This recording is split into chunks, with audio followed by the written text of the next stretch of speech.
বিসমিল্লাহির রহমানির রহিম। আসসালামু আলাইকুম। আজ আমি আপনাদের জন্য নিয়ে এসেছি পোলাওয়ের রেসিপি।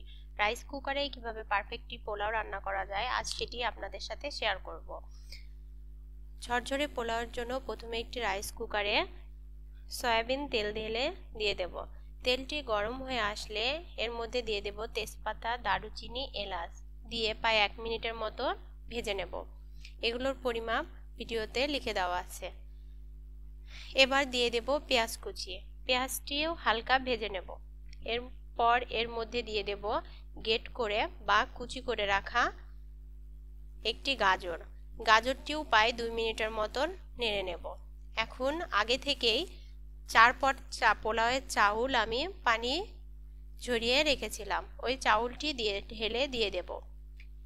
এরপর এর মধ্যে দিয়ে দেব আদা ও রসুন বাটা এবং পরিমাণ মতো লবণ দিয়ে ভালো করে ভেজে নেব। এমনভাবে ভাজবো যেন চালটি মুখে নিলেই চাপ দিলেই কটকট শব্দ হয়।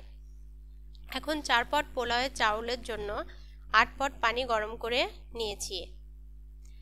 আপনারা যদি প্যাকেটের পোলাও চাল বাদে খোলাটা ব্যবহার করেন তাহলে পানিটি একটু কম বেশি দিলেই হবে। তবে অনেক দিনের পুরনো চাউলে পানি একদম 1 পট চাউলের জন্য 2 পটই লাগে। পানিটি গরম হয়ে আসলে ফুটন্ত গরম পানি থেকে কিছুটা পানি নিয়ে 3 চামচ গুঁড়ো দুধ গুলিয়ে নেব। আপনারা চাইলে গরুর দুধও নিয়ে নিতে পারেন। এবার গুঁড়ো দুধটা এবং গরম পানিটি পোলাওয়ের ভিতর দিয়ে দেব। ঢেলে দেওয়ার পর পোলাওটি ভালো মতো নেড়ে নেব। নেড়ে নিয়ে আমি এর মধ্যে দিয়ে দেব 20টি নরমাল কিশমিশ এবং আরও দিয়ে দেব মটরশুঁটি ও কাঁচামরিচ।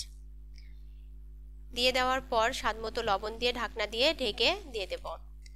2 থেকে 3 মিনিট রান্না করার পর ঢাকনাটি উঠিয়ে আমি আবারও ভালো মতন নেড়ে নেব। নেড়ে নেওয়ার পর আবার একটু ঢাকনা দিয়ে ঢেকে দেব। এরপর আরও কিছুক্ষণ পর আবার ঢাকনাটি খুলে 2 চা চামচ ঘি দিয়ে ভালোভাবে মাখিয়ে ঢাকনাটি ঢেকে দেব, একটু ফাঁক করে যেন গরম পোলাওয়ের হাওয়াটা বেরিয়ে আসে।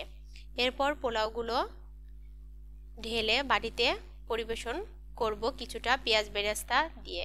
পোলাওয়ের সাথে গরুর মাংসটি দিয়ে পরিবেশন করলে টেস্টি আরও বেশি ভালো লাগে। আফনান কিচেনের সাথে থাকার জন্য অসংখ্য ধন্যবাদ। আসসালামু আলাইকুম।